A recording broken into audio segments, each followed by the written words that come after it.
Namaku Nabila, dan hari itu dunia yang kubangun dengan cinta luluh lantak hanya karena satu kalimat dari wanita asing yang datang ke rumahku. Saya hamil anak suami Anda. Pagi itu terasa biasa.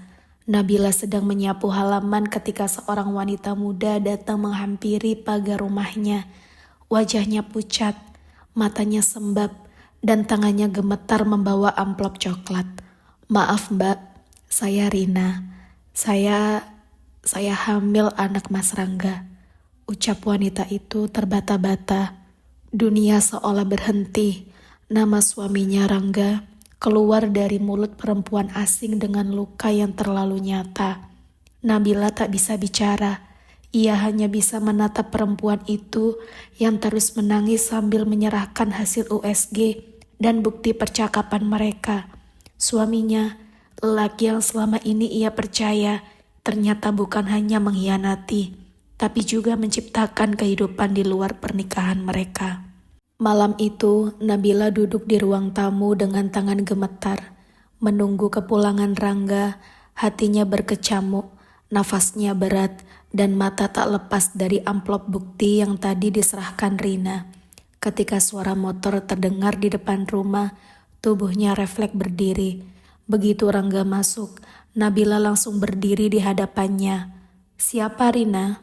tanyanya lirih, namun penuh gemuruh emosi. Rangga mendadak tegang. "Siapa?" Ia pura-pura bingung. "Dia datang siang tadi. Katanya kamu menghamilinya." Wajahnya Rangga berubah. Seketika amarahnya meledak, bukan karena bersalah, tapi karena ketahuan. "Kamu percaya perempuan gak jelas itu? Dia yang godain aku hilaf," bentaknya, membalikkan kesalahan dengan nada tinggi. Nabila menahan air mata. "Tapi dia hamil Rangga, dan kamu ayahnya." Rangga tak menjawab. Ia hanya membuang muka, lalu melangkah ke kamar. Malam itu ia mengemasi beberapa pakaian dan tanpa sepatah kata pun pergi meninggalkan rumah. Nabila terduduk di lantai, tubuhnya lemas. Rumah yang dulu terasa hangat, kini berubah jadi ruang dingin tanpa jiwa. Ia tak tahu harus kemana, tapi satu hal pasti, ia baru saja menjadi janda tanpa status. Hari-hari berlalu tanpa kabar dari Rangga. Telepon tidak aktif, pesan hanya centang satu, dan semua kerabatnya pura-pura tidak tahu. Nabila tidak hanya ditinggalkan sebagai istri, tapi juga sebagai manusia yang seolah tak lagi dianggap. Tetangga mulai berbisik-bisik, suaminya kabur, katanya ada perempuan lain. Kasian, padahal mereka kelihatan harmonis. Nabila menunduk setiap melewati gang sempit di perumahan kecil itu. Pandangan kasihan terasa seperti belati. Lebih menyakitkan lagi, keluarganya sendiri justru menyalahkan dirinya. "Kalau kamu lebih nurut, Rangga gak akan cari wanita lain," kata ibunya dingin. Air mata Nabila jatuh malam itu tanpa suara.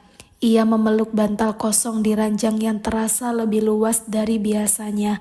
Tak ada Rangga, tak ada kehangatan, hanya sisa bau parfum pria yang perlahan menghilang. Di dalam kepedihan itu, perutnya mulai sakit karena telat makan. Uang belanja sudah menipis, dan pekerjaan sebagai penjahit rumahan tidak cukup untuk menutup kebutuhan. Namun yang lebih menyesalkan adalah perasaan ditinggal tanpa penjelasan. Rangga menghilang begitu saja, seolah cinta mereka hanya catatan sementara di lembar hidupnya yang bisa dihapus kapanpun. 3 minggu setelah kepergian Rangga, suara bel rumah kembali menggema. Nabila mengintip dari balik tirai dan hatinya langsung berdesir. Rina berdiri di depan pagar, kali ini dengan perut yang tampak mulai membesar dan wajahnya yang jauh lebih kusut dari terakhir kali. Dengan ragu, Nabila membukakan pintu. "Saya nggak tahu harus kemana lagi." Suara Rina lirih, hampir tak terdengar. Mereka duduk di ruang tamu dalam keheningan. Rina menggenggam cangkir teh yang disuguhkan, tangan gemetar. "Aku kira dia akan bertanggung jawab, tapi setelah dia pergi dari sini, dia juga menghilang dari hidupku. Nomornya gak bisa dihubungi. Aku hamil 5 bulan, Mbak. Suara Rina pecah. Air matanya menetes deras. Nabila terpaku. Separah apapun pengkhianatan Rangga, ia tak menyangka pria itu akan meninggalkan 2 perempuan sekaligus, istri sah dan wanita yang dihamilinya. Untuk sesaat, tak ada lagi rasa marah di hati Nabila. Yang tersisa hanyalah luka yang sama, dikhianati dan dibuang. Malam itu, 2 perempuan yang seharusnya bermusuhan justru saling menangis di ruang tamu yang sama. Mereka bukan musuh, mereka adalah 2 korban dari kebohongan yang sama, dari lelaki yang sama. Sejak malam itu, Rina tinggal sementara di rumah Nabila. Bukan karena Nabila telah sepenuhnya memaafkan, tapi karena ia tak tega membiarkan perempuan hamil ditinggal di jalanan. Mereka hidup seadanya. Nabila menjahit pakaian siang malam. Rina membantu menyetrika dan membereskan rumah meski tubuhnya sering lemas. Tetangga mulai mencibir lagi. Udah suaminya selingkuh, malah ditampung juga si perempuan itu. Tapi Nabila tidak peduli lagi. Ia sudah melewati titik hancur dan sekarang ia hanya ingin bertahan hidup.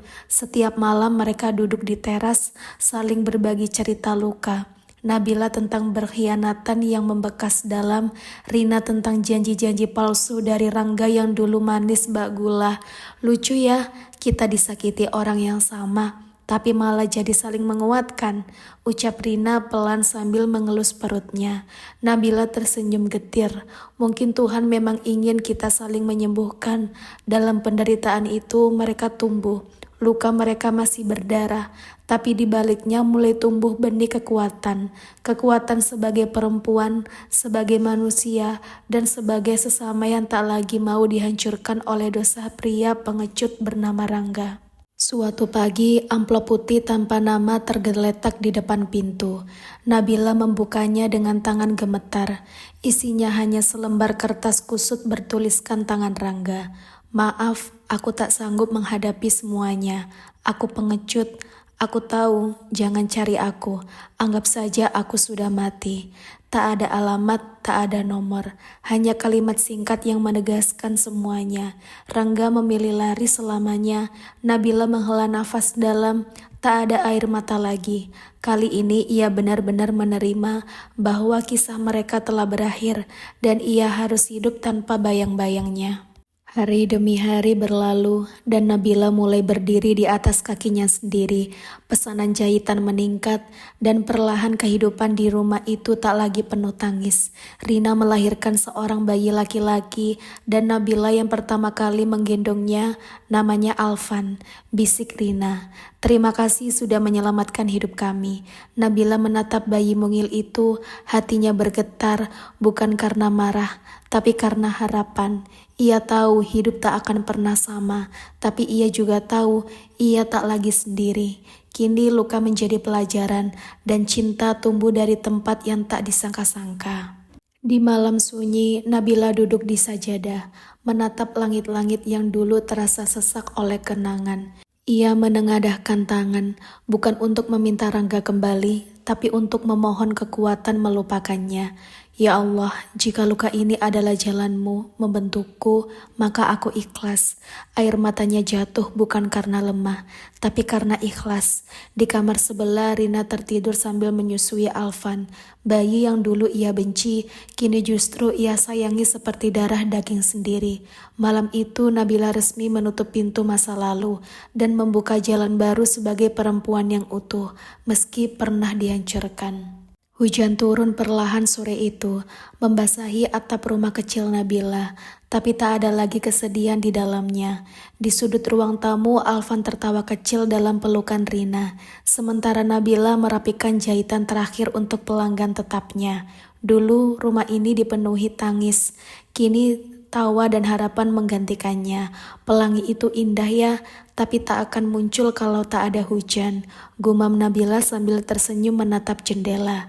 Ia tahu hidup masih panjang, penuh ujian, tapi kini ia tak lagi takut, sebab ia sudah melewati badai dan menemukan pelanginya sendiri di tempat yang paling tak terduga. Setahun berlalu, rumah sederhana milik Nabila kini lebih hidup dari sebelumnya. Ruang tamu dipenuhi tawa bayi kecil yang mulai belajar berjalan dan suara mesin jahit yang tak pernah berhenti berdenting.